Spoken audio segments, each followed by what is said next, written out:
Okay, so here is a standing wave setup. We have a vibrator, okay, connected to a power supply. Turn on, it vibrates. Okay, let's turn it off now in case so it's not so noisy.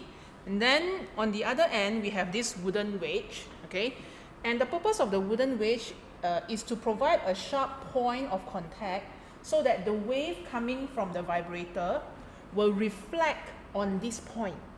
So again, we have conditions for standing wave. We have two waves, one from the vibrator to the wedge, reflected, one from the wedge to the vibrator. They overlap. They are identical and traveling the opposite direction, hence you get standing or stationary waves.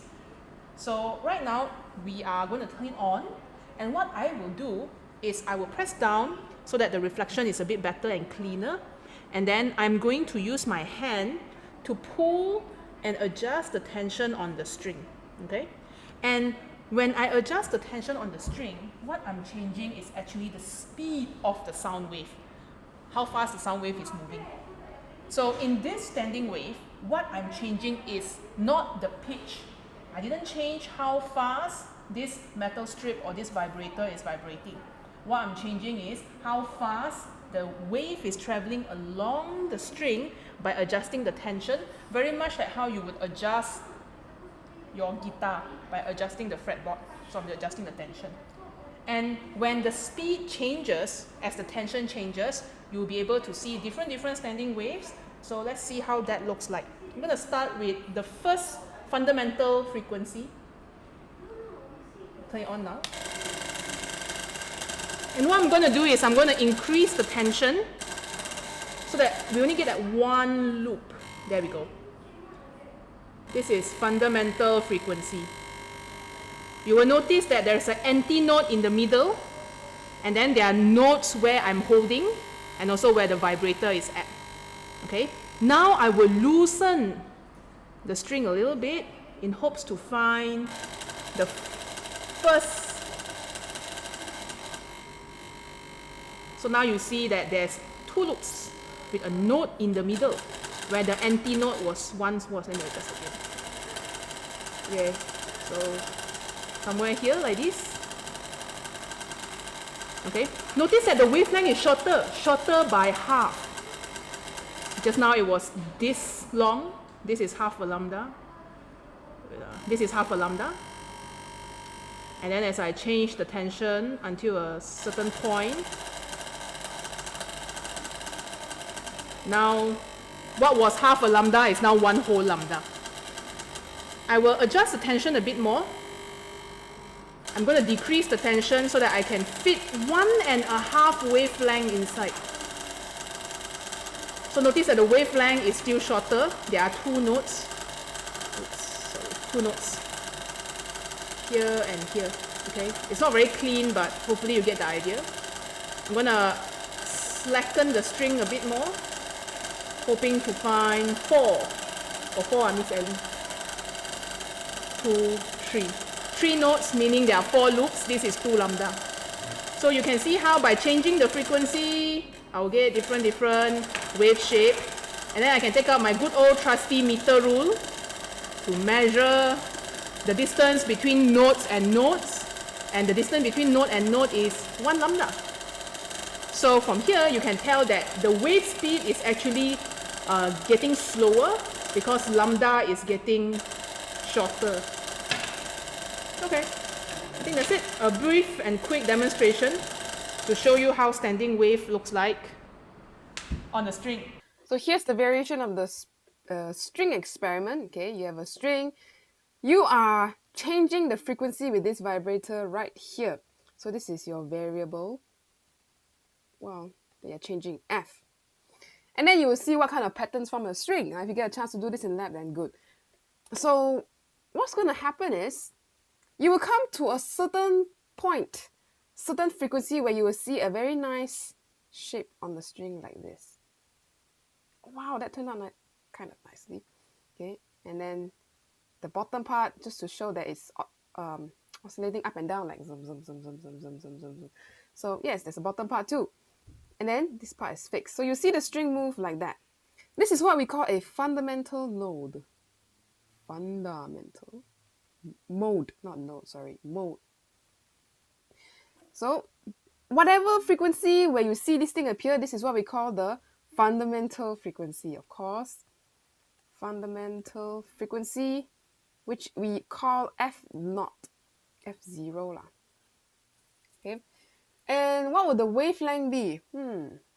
Let's write down wavelengths and stuff, other info on this right side here. Well, wavelength, if I say this whole string's length is L,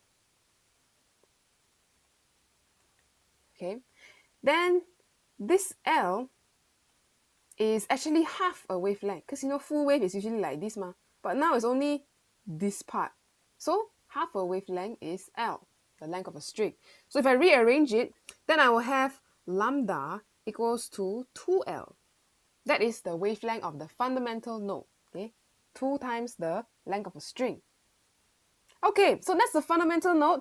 What happens if you crank the frequency up a little higher? Maybe you start off here with 100 Hertz. Sure, let's do that. Okay, so that's what fundamental node. Then as we crank up the frequency, you will have something like this. So you have the one wave amplitude here, an antinode here. Oh man, it's not symmetrical. Okay, and something like this. Ooh, now there's 2 of these loopy things. This is what we call the first overtone. Okay, overtone.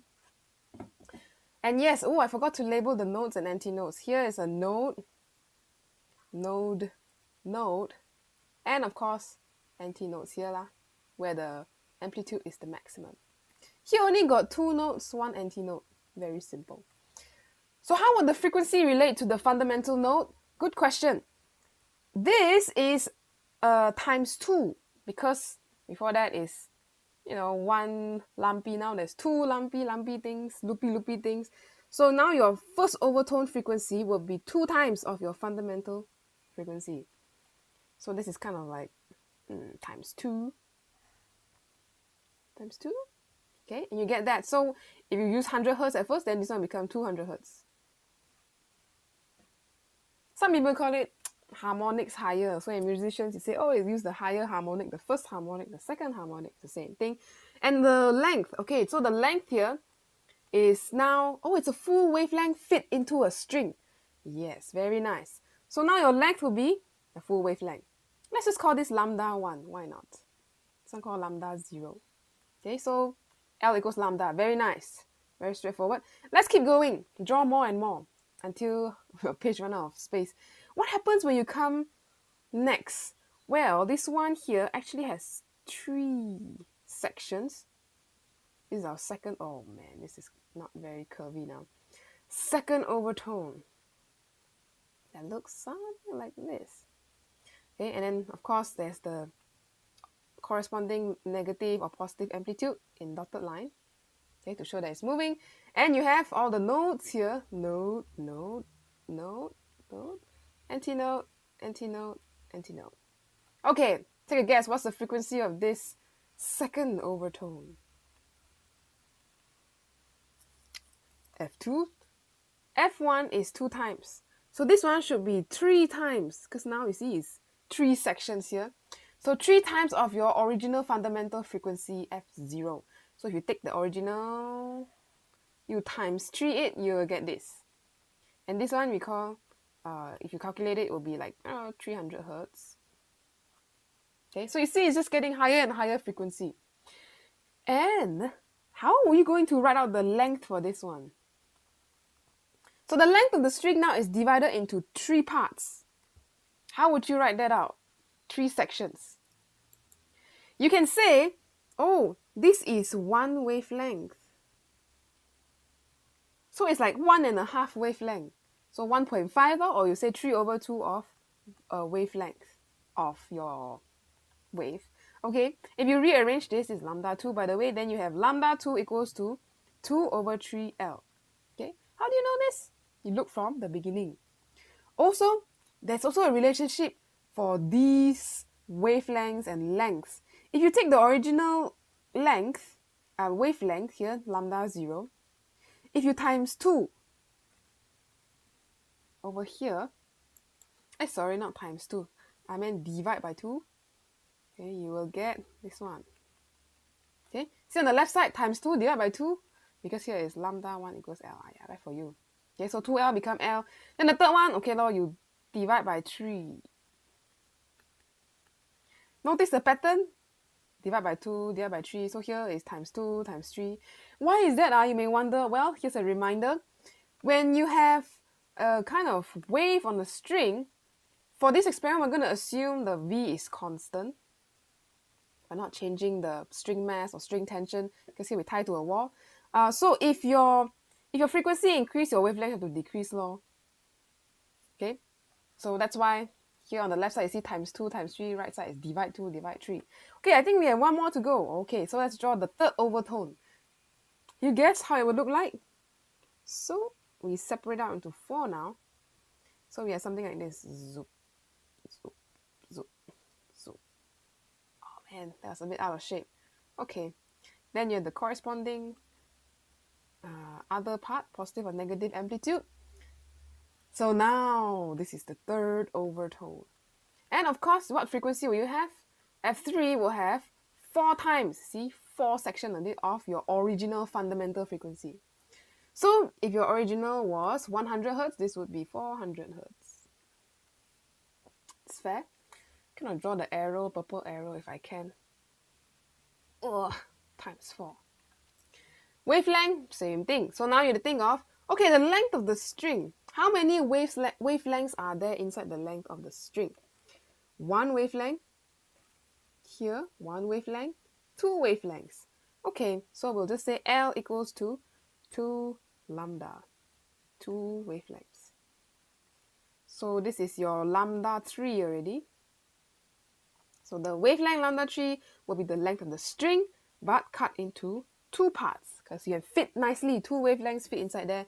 And of course, this one is divided by 4 lah, from the fundamental wavelength. Here, I shall draw a bit like that. Okay, so this is our picture of all the overtones on the string. You can actually go more and more, just keep adding, and then you draw more and more, you just get smaller and smaller, all these loops. So what to remember is, every overtone we squeeze in lumpy stuff. But how do we call that? How do we describe that in English? Okay, so this is how you say this. So each overtone, you want to add half a wavelength. So you add half a wavelength. So that's why we say lambda over 2. So you squeeze in half a wavelength. Okay, half a wavelength is this one lumpy antinote. Then here you squeeze in one more. Then become 3, then 4, then 5, 6, 7, 8. Then you divide accordingly. And the second thing you need to know is, not all frequencies can be stationary wave or standing wave in a string, you know. You see this? 100 Hertz, 200 Hertz, 300 Hertz. What happened to 150 Hertz? You won't see anything. You will not see a stationary wave. You just see an incident wave just traveling back and forth the string, but it won't be stationary. It won't be standing there. So only very specific frequencies can form stationary waves on the string. In this case, based on the length of the string, or if I say a fundamental is 100, then you have 100, 200, 300. Those are the only frequencies that can exist for this string length, because you only fit a certain amount of wavelengths inside there. Aha. So how can we write out this point? So, wrong pen. Oops. Only frequencies where your waves can fit. See, fit into the length of your string. So only frequencies where your waves can fit between 2 nodes. Okay, nodes are the ones that don't move, are allowed, and that is also when stationary waves are formed. So, and stationary waves are formed. So what happened to other frequencies where you cannot fit your wavelength inside the string? Well, you can just make a note here, kind of a fact. Other frequencies will not observe stationary waves. Later we'll see some more gifs about stationary waves and what happens when they are not in those overtone frequencies. Observe stationary waves.